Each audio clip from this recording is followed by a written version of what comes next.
It was women's hockey coach Terry Mannor. Coach, an interesting weekend last weekend, a 4-2 loss, but you did come back and get a 1-1 tie on Saturday. Talk a little bit about the weekend. I know that when we talked, you were pleased with the play. Unfortunately, you might not have gotten the outcomes you were hoping for from the performances you had. Yeah, after each game, we felt there were two very evenly matched teams. And after watching video, it is, in fact, that's what it was. It was two very evenly matched teams.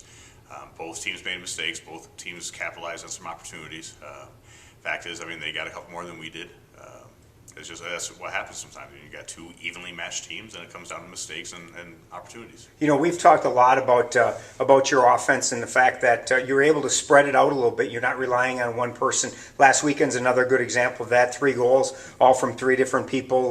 Talk a little bit on the offensive side of things. You know, certainly 3 goals in 2 games. You want a little bit more than that, but talk a little bit offensively. Offensively, quite honestly, our upperclassmen have really come into their own. They've matured a lot into how to play and their will to play. They've really stepped it up a lot. Right now, we have quite honestly 2 scoring lines. We have a third and fourth line who I feel can score.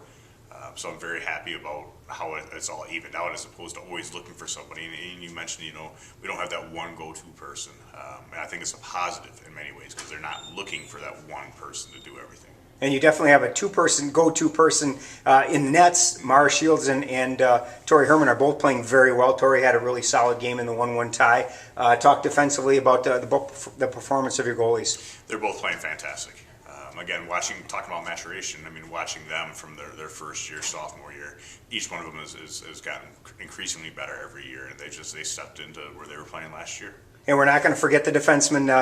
Again, they're playing very solid defensively. You got one of your top defensemen, Mackie Fadness, back from playing on the volleyball team. Defensively, are things about where you want them to be? They are. There's always room for improvement, both offensively and defensively. But having Mackie back has definitely helped out a lot.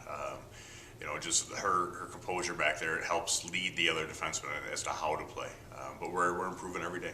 And let's talk about this weekend. You've got St Olaf this weekend, home on Friday, and then on the road on Saturday. They're kind of a very similar team in terms of their record right now. How are you approaching this weekend? We approach it the same way everyone. I tell them every time, everybody from here on out can beat us. Everybody from here on out, we can beat. And St. Olaf's no different. We talked early about Olaf didn't win a conference game last year. They haven't won a game this year. It doesn't matter. They're still very, very competitive. They're a proud team. We can't take them lightly. Otherwise, we could come out with some losses. Friday and Saturday, you've got the MIC series against St. Olaf, home on Friday, and then on the road on Saturday. Yep. Good luck, Coach. Thank you.